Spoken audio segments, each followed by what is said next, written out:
시청자 여러분 안녕하십니까? 9월 17일 수요일 사사건건입니다. 사법개혁을 전방위로 압박하고 있는 민주당. 조희대 대법원장에 대해 하루가 멀다 하고 사퇴 목소리를 내면서도 당론은 아니라는 입장입니다. 이에 맞서 국민의힘은 대규모 장외 투쟁을 검토하고 있습니다. 이재명 대통령의 발언으로 촉발된 선출 권력과 임명 권력의 우위 논쟁에 대해서 문형배 전 헌법재판소장 권한대행은 헌법을 읽어보는 것이 생산적일 것이라고 밝혔습니다. 정치권 소식 더불어민주당 원내 부대표인 이용우 의원, 국민의힘 전 대변인 송영훈 변호사와 함께합니다. 어서 오십시오. 안녕하십니까. 우선 간밤에 구속영장이 발부된 국민의힘 권성동 의원 소식 먼저 짚겠습니다. 구속영장 발부에 대한 여야 반응 함께 들어보겠습니다. 권성동 아웃! 그때도 결백했고 이번에도 결백하다며 특검 수사가 거짓말이라고 일하는 권성동 씨, 짬뽕 시켜 먹고 짜장면 안 나왔다고 돈 안 내겠다고 우기면 사기꾼 아니면 도둑놈입니다. 성실히 수사에 임했고 불체포 특검까지 포기했던 야당의 전 원내대표에 대해서 구속영장을 발부하는 것, 이것은 결국 특검의 여론몰이식 수사에 대해서 법원이 협조한 꼴이 되었습니다. 일단 권성동 의원의 입장에서는 구속영장이 발부되자 일단 정치 탄압이 시작됐다. 그리고 진실과 함께 돌아오겠다라는 입장을 냈습니다. 일단 지금 정치 탄압이다라는 주장에 대해서 여당 입장은 어떤지 들어보겠습니다. 일단 법원에 의해서 영장이 발부됐다라는 점을 먼저 짚고 싶고요. 네. 이번에 인정된 혐의 사실과 관련해서는 윤영호 씨의 진술이 있었는데 그것뿐만이 아니고 네네. 윤영호 씨가 당일날 작성했던 다이어리에 1억 원 관련 내용이 있고요. 또 공여 직후에 문자 발송을 한 부분이 있고 또 당일 오전에 1억 원 현금을 찍은 사진도 확인이 됐고요. 네네. 그다음 또 그 자리에 동석했던 동석자에게 금품을 제공했다라고 하는 내용의 문자 메시지를 또 발송했다라는 증거도 있고요. 네네. 이처럼 진술에만 의존한 게 아니고 이런 명백한 물증과 함께 혐의가 충분하게 소명이 됐기 때문에 법원이 재반 사정을 고려해서 종합해서 영장을 발부했다라는 점을 분명하게 말씀드리고 싶고요. 네. 중요한 것은 구속영장 청구서랑 국회에 보내온 체포동의 요청서에 보면 증거인멸이, 저도 법조인 출신이지만 네. 이번 사안처럼 증거인멸 우려가 굉장히 농후한 사건은 사실 드뭅니다. 휴대폰을 교체하고요. 차명폰으로 심지어 수사 관계자들과 소통을 합니다. 또 하위 직급에 있는 비서관한테, 공범에게 수사 상황을 갖다가 확인받는 과정들이 지금 구속영장 청구서에 적시가 돼 있거든요. 네네. 이런 증거인멸 우려 정도라면 영장을 발부 안 하는 게 오히려 이상하고요.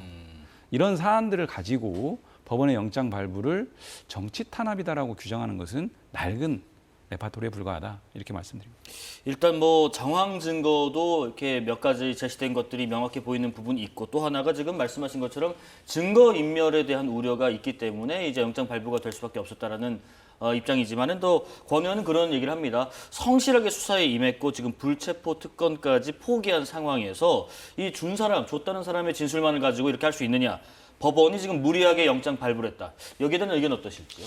일단 권성동 의원의 구속은 대단히 안타까운 일이죠. 네. 그런데 우리가 어떠한 피의자가 구속이 됐다고 해서 바로 유무죄에 대한 판단까지 내려진 것처럼 예단하는 것은 좀 성급한 측면이 있습니다. 특히나 불법 정치자금이나 뇌물 관련된 사건에서는 일단 구속영장 단계에서는 피의자의 진술이나 그 밖의 정황 증거가 중요하게 작용하지만 막상 공판 절차에 들어가서 그 중요한 증인에 대해서 피고인의 변호인이 반대 신문을 해서 그것을 논파하는 과정에서 결론이 달라지기도 합니다. 대표적인 경우가 고 정두원 한나라당 의원의 사례죠. 정두원 의원 같은 경우는 구속영장 실질심사가 아니라 1심에서 아예 법정 구속이 됐었습니다. 그런데 대법원에서 극적으로 파기환송이 되고 최종적으로 무죄 확정이 된 그런 사례도 있었죠. 그렇기 때문에 아직 예단하기는 다소 이르다고 생각합니다. 다만 네. 권성동 의원이 정말 통일교로부터 불법 정치자금을 받았다면 그것은 국민들께 굉장히 송구한 일이자 동시에 국민의힘 당원들이 더 화를 낼 만한 일입니다. 네. 왜냐하면 그 시점이 2022년 1월 5일인데 그날은 국민의힘 선대위가 해체되고 권성동 의원 본인도 사무총장에서 물러날 정도로 당시의 대선 전국이 국민의힘으로서는 대단히 어지러운 날이었습니다. 그런 날 통일교 관계자로부터 불법적인 금품을 받았다고 하면 그것이 법원으로부터 최종적으로 확정된다면 아마 국민의힘부터가 권성동 의원을 용납하지 않을 것이다라는 말씀도 덧붙여서 드려두겠습니다. 지금 또 하나가 그 정부와 정치권의 교단 현안 관련된 청탁 또 금품을 건넨 혐의를 받고 있는 통일교 총재가 특검에 출석을 했는데 관련 질문에서는 특별한 답변 대신에 나중에 들으라는 답변을 했고요. 지금 통일교의 윤 전 본부장의 개인 일탈이냐 정교가 유착한 사안이냐 특검은 어느 카드를 들고 어떤 부분에 좀 초점을 맞출까 싶습니다. 지금 한학자 총재와 관련된 혐의는 크게 5가지 정도로 좀 정리되는 것 같습니다. 네.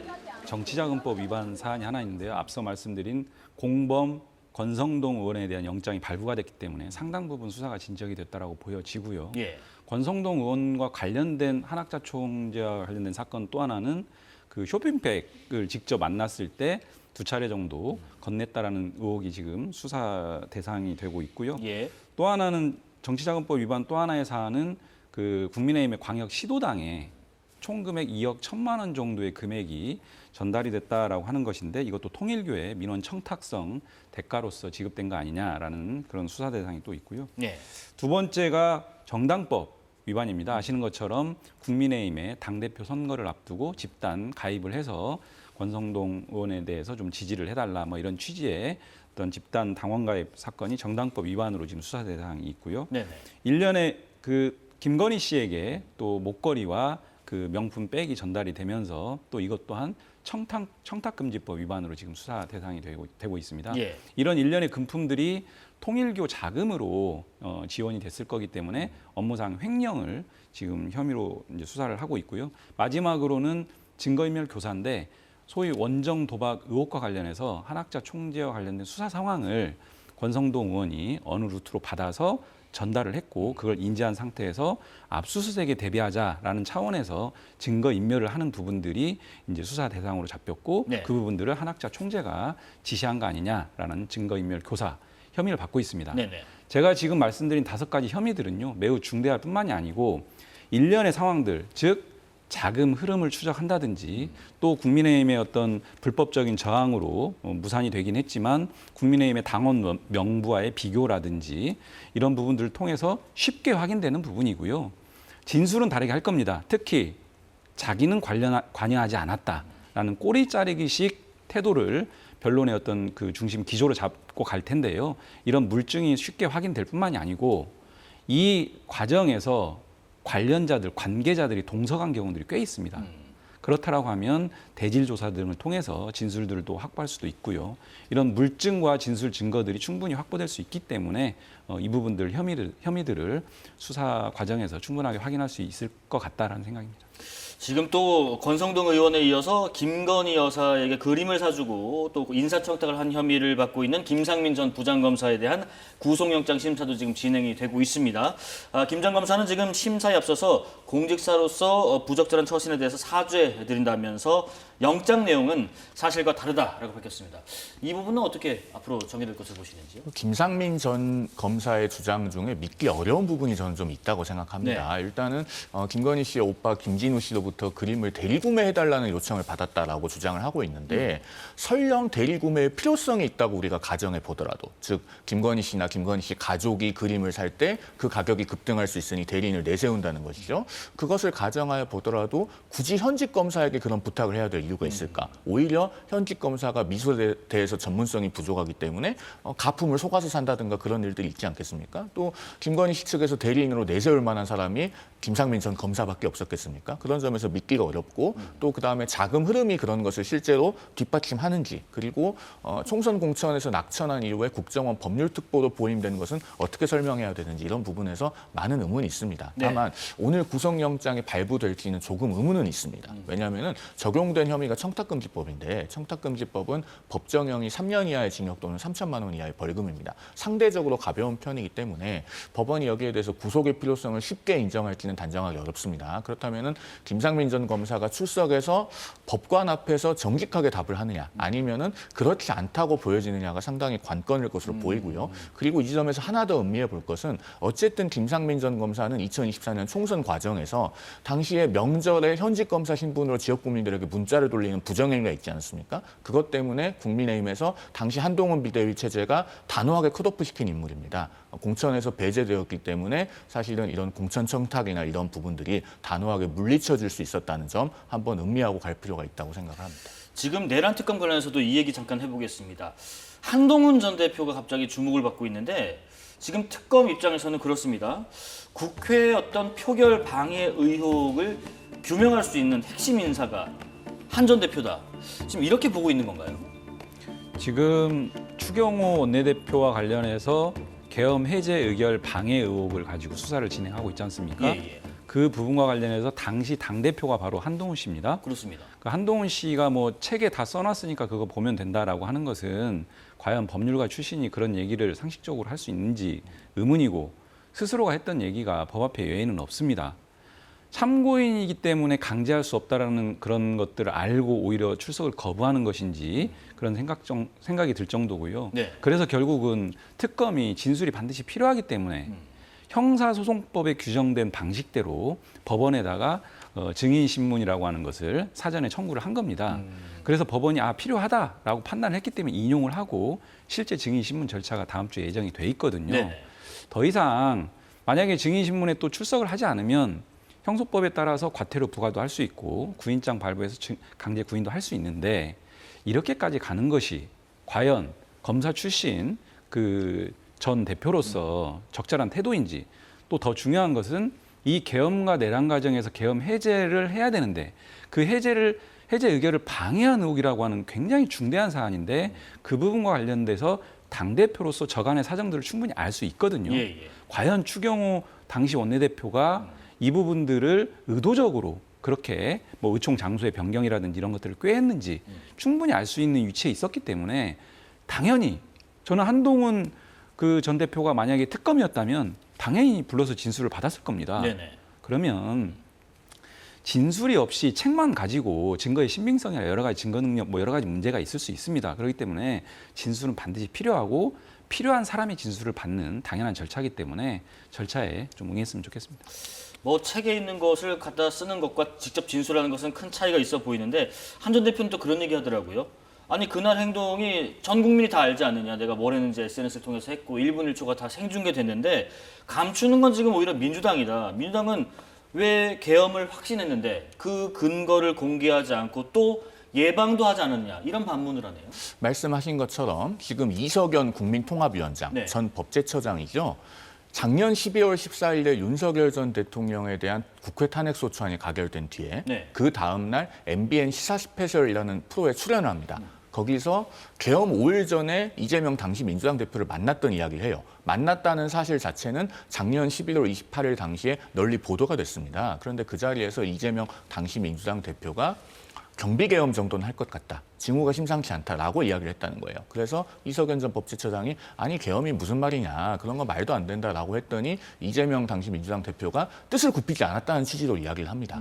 그러면은 전직 법제처장에게 그 정도 말을 할 거라면은 어느 정도의 정보가 있지 않았을까. 그렇다면 왜 그 당시에 민주당은 계엄을 적극적으로 예방하려는 노력을 기울이지 않았는가. 이런 부분에 대해서는 충분히 의문을 제기할 수 있는 것이고 조은석 특검이 사초를 쓰겠다는 자세로 임한다고 공언을 한 이상 네. 이런 부분에 대해서도 응답이 있어야 될 겁니다. 그리고 한동훈 전 대표의 그 법원 증인 출석 문제에 대해서 조금 말씀을 드리면 저는 계엄 당시부터 계엄에 반대했고 탄핵에 또 찬성해 왔었습니다. 그렇기 때문에 한동훈 전 대표가 진실을 밝히지 않겠다고 하는 것이라면 저부터 비판을 했을 거예요. 그런데 작년 12월부터 집필한 책에 상세하게 그 내용을 담아서 올해 2월에 출간을 했고 또 우리 KBS의 그 다큐멘터리에도 출연을 해서 유튜브에 영상도 올라와 있지 않습니까? 실제 녹화 파일은 한 2시간 정도 되는 걸로 알고 있습니다. 그러면은 특검이 그런 부분을 통해서 사실관계는 이미 다 충분히 확인할 수 있고 시간이 지날수록 사람의 기억은 더 흐려집니다. 그러면은 공판전 증인신문이라고 하는 것이 과연 실익이 있는지를 봐야 됩니다. 여기서 만약에 새로운 진술이 나올 게 없다면 굳이 불러야 될 실익이 없고요. 새로운 진술이 나온다면 예. 그것은 증인신문입니다. 즉 피의자와 변호인에게도 통지를 해주고 법정에 나와서 반대 신문을 할 기회를 주는 거예요. 그러면 이런 것은 본래는 수사기관만 보고 수사기관이 정보에 우위에 선 상태에서 피의자를 조사를 해야 됩니다. 그런데 그런 것을 쉽사리 포기하면서 공판전 증인신문이라고 하는 극히 잘 쓰이지 않는 제도를 활용한다. 이런 것부터가 사실 정치적 의도가 있다는 의구심을 사기에 다분한 것입니다. 그렇기 때문에 한동훈 전 대표도 안 나가겠다고 하는 것이고 네. 제가 봤을 때는 이 부분에 대해서 특검이 상당히 수사 편의주의적으로 기울어져 있지 않은가 또 정치적 의도가 있지 않은가라고 하는 의문을 제기하지 않을 수 없다는 말씀을 드립니다. 한 전 대표가 나서지 않으면 진실에 정말 특검이 접할 수 없는 것인가. 또 하나가 아까 말씀하신 것처럼 당시에 예방 활동을 오히려 민주당이 하는 것을 밝히는 게 맞지 않는가 하는 한 전 대표의 주장이요. 국민들께서 참 통탄할 노릇이고요. 네. 계엄과 내란 정당의 대표였던 사람이 그 계엄을 막지 않았다 또는 그런 어떤 정황 증거를 가지고 있으면서 두 손 놓고 있었다라고 하는 얘기를 하는 것 자체가 폭행을 행사하고 피해자에게 이러저런 책임을 떠넘기는 방식, 국민들을 우롱하는 방식 발언이고요. 그냥 네. 그 뭐랄까요, 반박의 어떤 일고의 가치도 없다라고 생각을 하고요. 수사 과정에서 필요한 진술을 청취하는 것, 이것은 당연한, 어떻게 보면 안 하는 게 오히려 이상한 이런 부분인데 네. 모든 국민들이 다 그날 현장을 목격했다라고 하는데요. 그렇지 않습니다. 한동훈 대표와 추경호 원내대표 사이에 무슨 대화가 오고 가고 어떤 논의들을 했는지 국민들이 알고 있습니까? 모르지 않습니까? 근데 그게 매우 중요한 수사의 내용입니다. 근데 알만한 사람이 저렇게 참고인이라고 강제 못할 거니까 나는 안 나가겠다. 이렇게 오리발 발뺌을 하는 것은 매우 부적절하고요. 내란의 진상, 계엄의 진상을 명백하게 밝히는 역사적 사건인데 오히려 부르지 않더라도 먼저 나가서 진술할 수 있습니다. 국가의전서열 2위인 국회의장께서도 특검의 부름에 가감없이 나가서 진술을 했지 않습니까? 누구나 다 이 문제에 대해서는 진상규명에 발벗고 나서야 되는데 저렇게까지 하는 것은 참 적절한지 굉장히 의문입니다. 제가 예. 하나만 짧게 좀 예, 말씀을 말씀 듣고 드리면 넘어가겠습니다. 이른바 계엄 해제 표결 방해 의혹과 관련돼서요. 네. 중요한 것은 당시에 추경호 전 원내대표가 국회 본청에 들어간 다음에 계엄 해제 표결이 실제 이루어질 때까지 약 1시간 20여 분간 어떤 언동을 보였는가입니다. 그 부분에 대해서는요. 한동훈 전 대표가 추경호 전 원내대표가 같이 있지 않았기 때문에 정확하게 알 수 있는 사람이 아니에요. 당시에 국민의힘 당사에서 12월 3일 밤 11시 35분경에 국민의힘 당대표, 국회의원들, 일군의 당직자들이 국회 본청을 향합니다. 그때 저도 같이 있었거든요. 그런데 한동훈 당시 국민의힘 대표와 추경호 전 원내대표는 따로 움직였습니다. 그리고 국회 본청에 들어간 뒤에 서로 만난 적이 없어요. 그러면 그 부분에 대해서 한동훈 전 대표를 조사한들 밤 11시 35분 이후의 일에 대해서 뭘 알겠습니까? 그리고 본인이 알고 있는 부분에 대해서는 그 책에 보면은 상당히 자세하게 적혀 있다라는 말씀을 드립니다. 제가 자, 네. 특검이어도요. 수사할 사항이 굉장히 많을 겁니다. 송 변호사님 아시겠지만은 그렇게 단편적으로 수사할 사항이 없을 거다 이렇게 규정하는 것은 좀 맞지 않고 요즘에 뭐 소통을 만나서만 합니까? 그런 상식적인 부분들과 좀 배치되는 발언인 것 같고요. 어쨌든 굉장히 중대한 사건이니까 협조할 수 있는 사람들은 최대한 협조하는 게 맞습니다. 자, 이런 가운데 지금 여권에서 제기된 조희대 대법원장 사퇴 요구 등 이 사법부 압박을 두고도 여야 공방이 격화하고 있습니다. 오늘 여야 지도부 발언 수위를 높였습니다.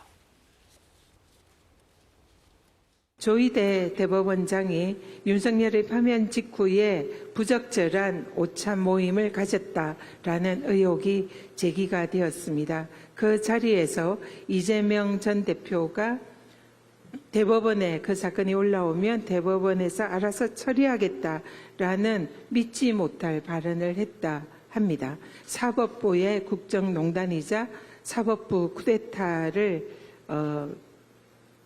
암시하는 것입니다. 조희대 대법원장 스스로 언론인들의 입을 틀어막고 귀를 틀어막을 것이 아니라 스스로 답할 때가 되었습니다. 내란 특검은 이 제기된 충격적인 의혹에 대해서 수사해야 합니다.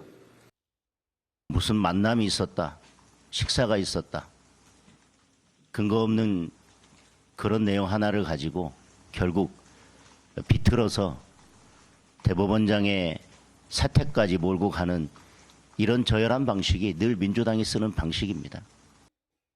국민 앞에서 헌법과 법치를 부정하는 듯한 메시지를 내고 이를 번복하고 삭제까지 한 것은 단순한 실수라고 볼 수는 없습니다. 이번 사태를 방치한다면 대통령실의 메시지는 향후 단 한 줄도 국민의 신뢰를 받을 수가 없을 것입니다. 이재명 대통령이 이번 사태에 대해서 국민 앞에 직접 해명할 것을 촉구합니다.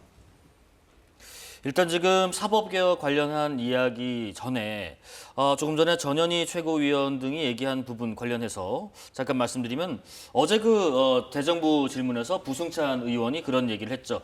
헌재에서 대통령 파면 결정이 이뤄지고 3일 후인 4월 7일쯤에 한덕수 당시 국무총리하고 조희대 대법원장이 만났다는 제보가 있다. 근데 이 자리에서 좀 부적절한 대화가 오간 정황이 있다라는 의혹 제기가 있었고 이런 부분에 있어서 이 만남이 대체 무엇인지 밝혀야 한다라는 지금 입장인 건데 조금 전에 들어온 내용으로는요. 조희대 대법원장이 오늘 오후 6시 저희 방송이 끝난 뒤에 관련된 의혹들에 대한 내용이 담길지 모르겠습니다만 어떤 입장 표명을 하겠다는 예고를 했습니다. 자, 일단 이 만남과 관련해서 어떤 부분에 논점이 있는 것인지 그리고 조희대 대법원장이 이따가 어떤 발표를 할지 모르겠습니다만은 어떤 답이 나와야 한다고 생각하시는지 궁금합니다. 4월 4일 날 윤석열에 대한 파면 결정이 헌법재판소에서 있었고 네. 5월 1일 날 이재명 당시 대표에 대한 공직선거법 전원합의체 판결이 선고가 됐습니다. 그 사이에 저런 모임이 있었다라고 지금 의혹이 제기되고 있는 상황인데요. 네. 일단 시간을 조금만 돌려보면 당시에 전원합의체 판결이 단 9일 만에 전합회부 9일 만에 판결이 선고됐습니다. 방대한 분량의 기록을 9일 만에 검토하고 심리하고 또 심증을 형성해서 각자 모여가지고 심리를 하고 판결문을 작성하고 선고까지 나아간다. 예. 물리적으로 불가능합니다.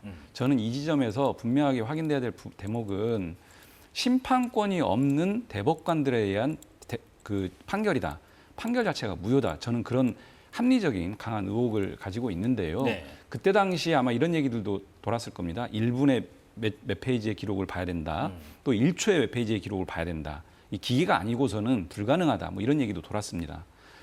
이런 심판권 없는 대법원의 이 판결 그 자체가 문제고요. 과연 그러면 왜 전 세계 유례 없는 우리나라 사법 역사상 있을 수 없는 전원합의체 판결이라고 하는 것은 대체적으로 보면 상당히 쟁점이 좀 고도의 어떤 판단들이 좀 필요하고 네네. 사회적으로 미칠 수 있는 영향이 굉장히 큰 사건들을 주로 다루는 게 일반적이기 때문에 길면 수년씩도 걸립니다. 그런데 유독 이 사건을 대선 목전에 두고 가장 강력한 지지를 받고 있는 국민들의 지지를 받고 있는 후보를 관련된 사건을 이렇게 소위 번갯불에 콩 구워 먹듯이 판결을 선고한 이유가 뭘까라고 하는 국민적 공분과 의혹이 강하게 제기됐지 않습니까? 네. 그 배경에 이런 일들이 있는 거 아니냐라고 하는 의혹이 제기된 부분이고요. 저는 그 사건 하나만으로 사법부의 독립, 사법부의 정치적 중립 스스로 걷어찼다. 더 이상 사법부 수장으로서의 신뢰는 다 져버렸다. 네. 그래서 저희가 사법부 수장으로서의 더 이상 그 존립 의미가 없기 때문에 사퇴해라, 자진 사퇴해라 이렇게 요구를 하는 것이고요. 오늘 저녁 6시에 그 얘기를 들었으면 좋겠습니다.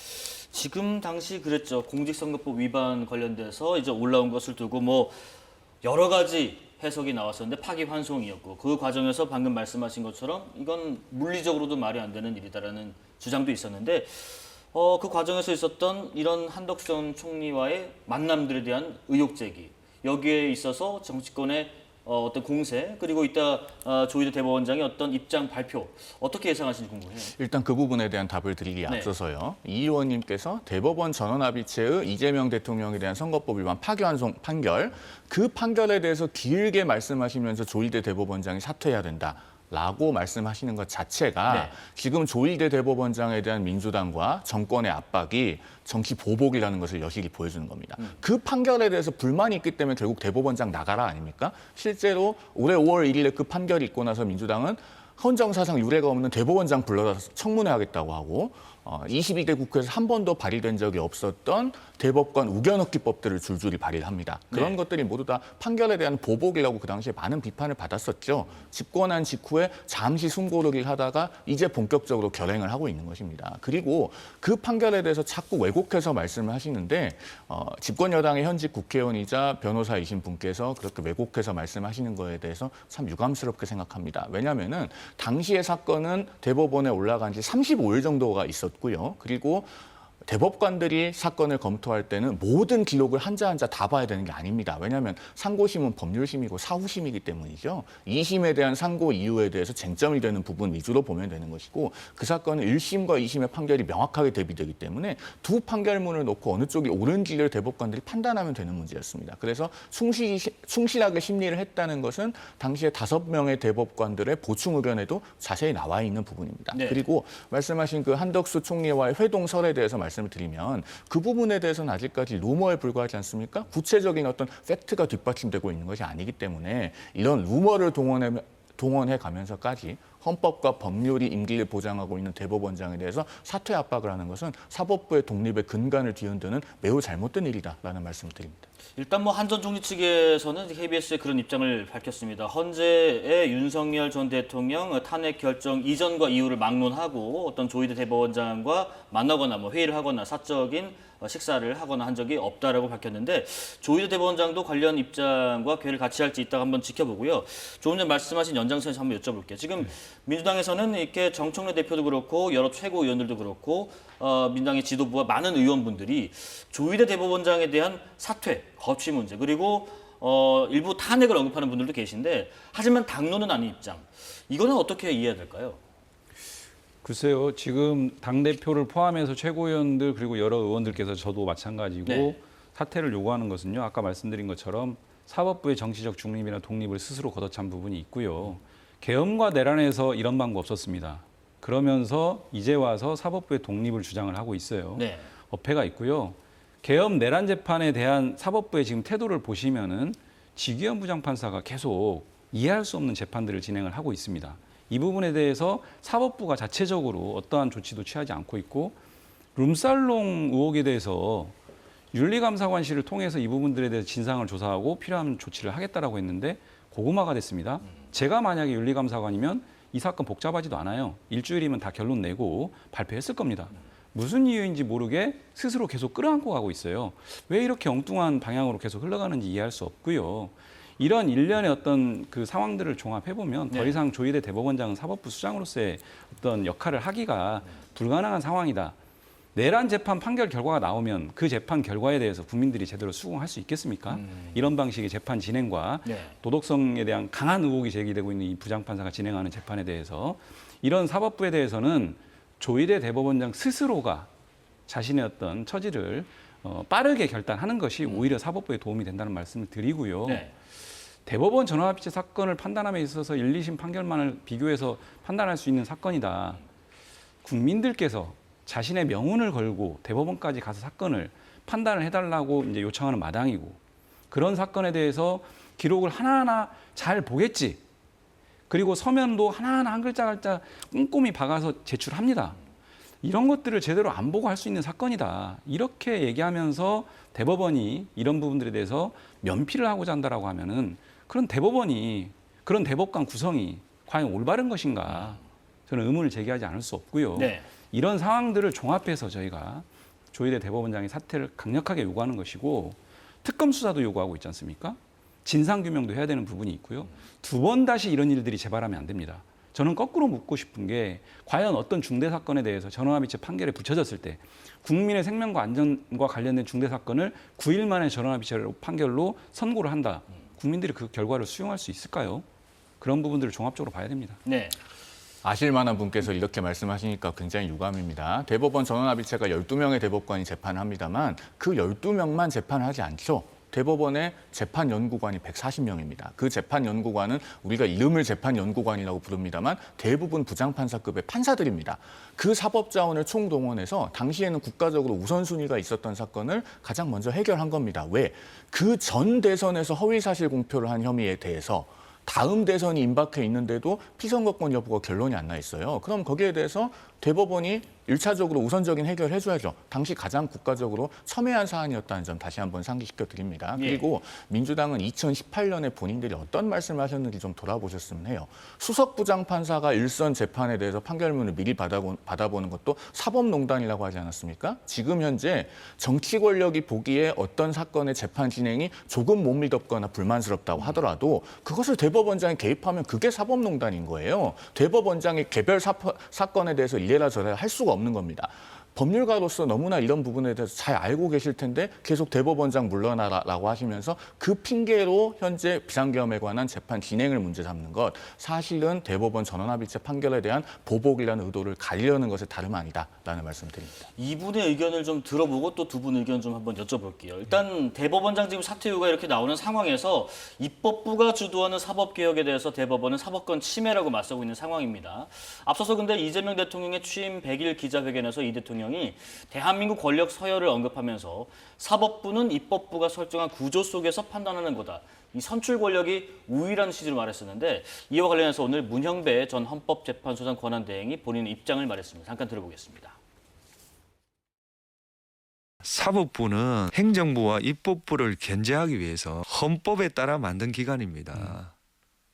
당연히 사법부의 판결이 행정부와 입법부를 불편하게 할 수 있습니다. 그렇지만 그 사법부의 권한은 헌법에서 주어진 권한이기 때문에 그 자체는 존중해야 된다는 겁니다. 선출 권력과 임명된 권력이 어느 게 우위냐 이런 논쟁들이 지금 여의도에서 나오고 있거든요.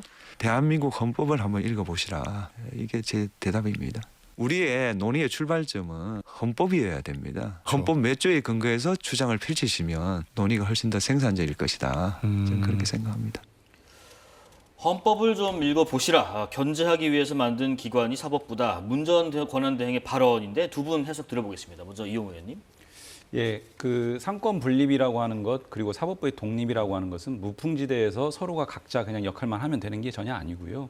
문제가 발생했을 때 각자가 견제하고 균형점을 찾아가는 것이 본질입니다. 네.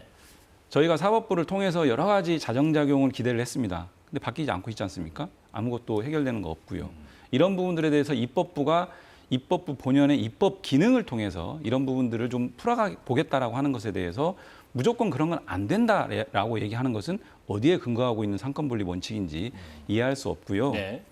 대법원 판결 결과에 대해서 우리가 지적하는 것이 아니고 대법원 판결이 그렇게 가는 과정에 대해서 제가 분명하게 말씀드리는 것처럼 심판권 없는 대법관들이 사건에 관여한 강한 의혹을 제기하는 부분이고 이런 부분들을 포함해서 우리가 국정조사든 특검이든 진상을 반드시 규명해야 될 매우 중대한 하자가 있는 사건이다라는 말씀을 드린 건데 예. 이것 자체에 대해서도 무조건 다 거부하는 거거든요. 그러면 앞으로 어떤 사건에 대해서 중대 사건을 9일 만에 전원합의체 판결 선고하면 그 다 수용해야 되는 겁니까? 문제 제기도 못하고 의혹 제기도 못하고 그거 확인하는 어떤 진상규명도 못하는 겁니까? 그게 상권분립입니까? 저는 그렇게 보지 않고요. 네. 이 부분과 관련해서 대법원에 재판 연구관들이 있다고 해서 대법관들이 그 기록 검토 안 하고 그 변론 요지서 안 보고 이렇게 사건 진행한다라고 하면 그거야말로 폭탄 발언입니다. 분명하게 좀 짚고 넘어가고 싶고요. 예.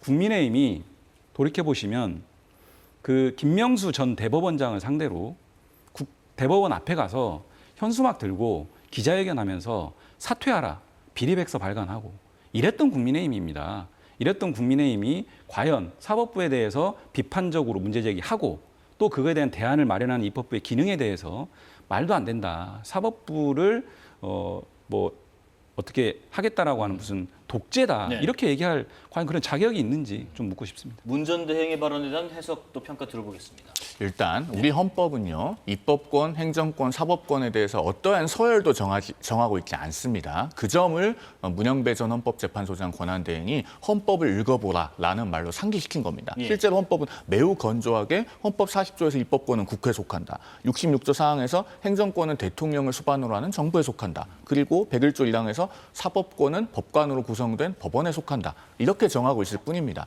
그런데 이재명 대통령은 100일 기자회견에서 뭐라고 했습니까? 권력의 서열이 분명히 있다라고 하면서 선출 권력이면은 무조건 임명 권력보다 우위에 설 수 있는 것처럼 그 서열이 엄정하게 정해져 있는 것처럼 이야기를 했습니다. 그러면은요 이재명 정권의 탄생 정통성부터가 부정되는 거예요. 왜? 선출 권력인 대통령에 대해서 그러면 어떻게 헌법재판소가 탄핵 결정을 합니까? 앞뒤가 맞지 않잖아요. 2번이나 탄핵을 해서 우리 헌법재판소는 대통령을 파면시켰습니다. 그런 결정의 정당성을 송두리째 부정하는 말을 대통령이 국민 앞에서 공개적으로 한 겁니다. 당연히 문영배 헌법재판소장 전 권한대행이 이런 부분을 지적할 수밖에 없는 거예요. 네. 그리고 선출 권력이 무엇이든 다 할 수 있다는 것을 궁극으로 관철시키면 그런 것이 인민재판이나 뭐 나치의 인민법원까지 연결될 수 있는 겁니다. 대단히 위험하고 이런 시도는 시작부터 그런 초입에 가지 않도록 차단해야 됩니다. 그렇지 않으면은 입헌민주주의와 삼권 분립이 모두 붕괴됩니다. 그리고 이 부분은 좀 관련 설명을 좀 들어보고 싶은 부분이 있어요. 그 사법개혁 관련해서요. 지금 민주당에서는 대법원을 대구로 이전하라는 주장도 나왔는데 대법관을 증원하려면 이 청사도 새로 지어야 되고 이제 비용이 드는데 이거를 지방으로 이전하면은 해결할 수 있다는 취지인지 이건 어떻게 이해하면 되는 주장일까요? 그 대법원의 말하자면 일성이 저렇게 나왔지 않습니까? 금액이 막대하게 들어간다. 대법원의 반응이 저렇게 나오는 것도 참 격에 맞지 않고요. 저런 부분들에 대한 대응책도 있을 수 있다라는 차원으로 이해를 해주시면 될 것 같고요. 네. 선출 권력 또는 비선출 권력, 임명 권력 이런 부분들은 이렇게 좀 이해하시면 될 것 같습니다. 대통령은 국민 전체의 투표를 통해서 선출되지 않습니까? 그렇죠. 국회의원은 지역구 주민분들의 그 투표를 통해서 선출되지 않습니까? 300명의 국회의원이 있고요. 대법원은, 법원은 그렇게 선출된 권력은 아닙니다. 그렇다라고 하면 민주적 정당성, 민주적 정통성의 측면에서는 분명히 차이가 있는 부분은 차이가 있는 대로 우리가 봐줘야 되는 부분이 있는 것이고요. 그것이 뭐 헌법에 나열적으로 돼 있다고 해서 그게 모든 게 다 다르지 않고 동일하다 이렇게 볼 것은 아니다라는 차원에서 이해를 해주시면 될 것 같고요. 네. 분명하게 말씀드리고 싶은 것은 3권이라고 하는 이 3부가 각자의 역할을 잘 하면 됩니다. 잘 못했을 때를 위해서 견제와 균형을 하자고 하나의 권력으로 집중시키지 않고 분리시켜 놓은 거거든요. 사법부가 제대로 가면 입법부가 굳이 이렇게까지 나설 이유가 없지 않습니까? 제대로 안 가고 있으니까 입법부가 가지고 있는 권능을 가지고 바로 잡고자 하는 것이고 그것은 입법부 본연의 역할이기도 합니다. 자, 마지막으로 그 국민의힘은 지금 주말에 대구에서 장외투쟁 나설 예정으로 지금 전해졌는데 왜 대구에서 장외투쟁을 어떤 내용으로 할지 좀 들어보겠습니다. 사실 이 장외투쟁에 대해서는 개인적으로는 좀 조심스럽게 생각하는 부분이 있습니다. 왜냐하면 대구라고 하면은 아무래도 국민의힘을 가장 많이 지지해 주시는 지역이죠. 그런 그 본거지에 가서 아무래도 지금 현재 국민의힘이 환기하고 있는 이슈들에 대한 지지를 재확인한다는 정치적 의미는 있을 것 같은데요. 현재 국민의힘은 국회에서 압도적인 소수의 지위에 있습니다. 그러면 국민 여론을 등에 업어야 되는데 그 국민 여론을 통해서 이재명 정권의 여러 가지 삼권 분립을 뒤흔드는 폭주들을 저지하기 위해서는 현재 이 주제에 대해서 잘 모르고 계시는 분들 그리고 아직 지지해주지 않고 계시는 분들을 더 널리 설득해야 됩니다. 그렇다면 대구보다는 다른 지역의 분들께 더 많이 설득을 하고 접촉하는 과정을 거쳐야 되지 않겠습니까? 그리고 장외투쟁이라고 하는 것이 사람을 많이 모으는 것 같아 보이지만 결국에는 이미 지지하시던 분들 위주로 나옵니다. 그런 점에서는 효율적인 이슈 파이팅 방법인지에 대해서는 조금 더 재고해 볼 필요가 있다라는 말씀을 드리고 짧게만 아까 대법원 대구 이전 문제에 대해서 말씀을 드리면 지금 민주당이 하려고 하는 것은 대법관 우겨넣기입니다. 코트 패킹이라고 하는 거죠. 그러면서 대법관 수를 많이 늘리면 그걸 누가 임명합니까? 이재명 대통령이 임명하죠. 그리고 본인의 퇴임 후에는 적어도 피고인으로 재판을 받아야 되는데 본인이 임명한 대법관들이 임기 후에도 남아서 그 상고심 재판을 하게 됩니다.